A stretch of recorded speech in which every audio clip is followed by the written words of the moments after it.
That's the thing that I don't get about the United States and our policy towards Israel.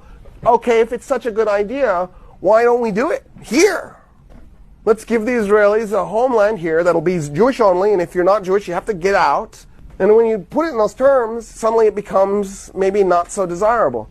And then the other question is, Palestine obviously had nothing to do with the Holocaust. We're obviously doing this in part because of the Holocaust. Well, why don't we put it in Germany then? Why didn't we carve off a chunk of northern Germany and call it New Israel?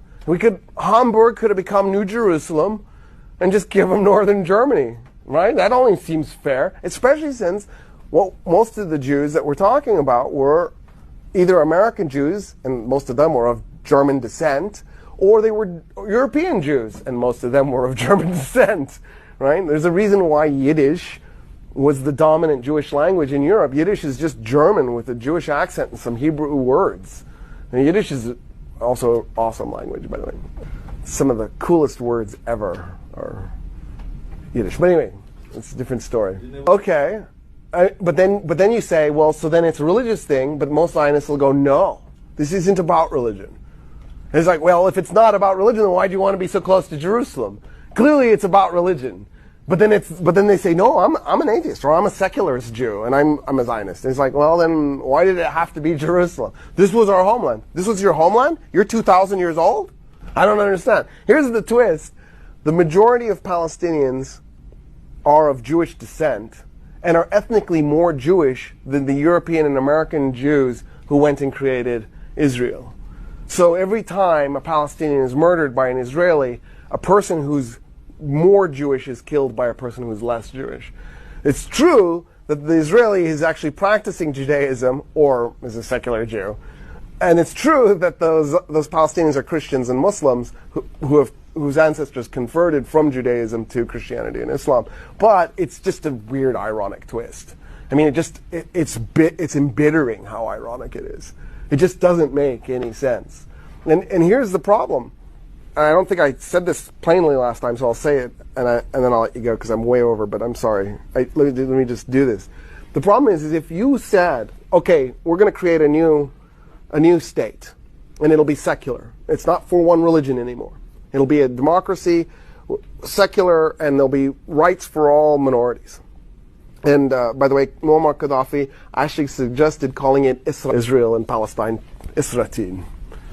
So. Sounds terrible to me, but whatever.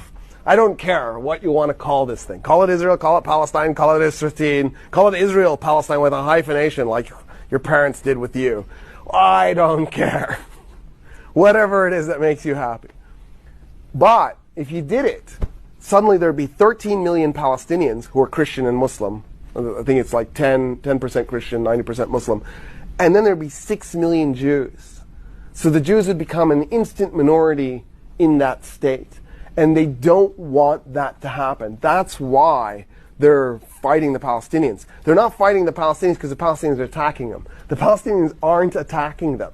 They're fighting the Palestinians because they don't want to have Palestine integrated with them because they'll instantly lose their majority. There are actually 7 million Palestinians living in Palestine and Israel. But 5 million are confined to the concentration camp that we call the Gaza Strip. It's just a concentration camp. And then the ghetto that we call the West Bank. It's basically a bunch of little ghetto pockets. And so by doing that, what the Israelis have done is they've created a situation where the natives are in internal exile. Right? They're still in Palestine. They're just not in their homes. Their homes are in Haifa or Jaffa or Jerusalem. And so they're displaced inside their own country as a majority, but with no rights to citizenship. This is like the most nasty thing since apartheid Israel and apartheid South Africa. It might be worse than apartheid South Africa in some ways.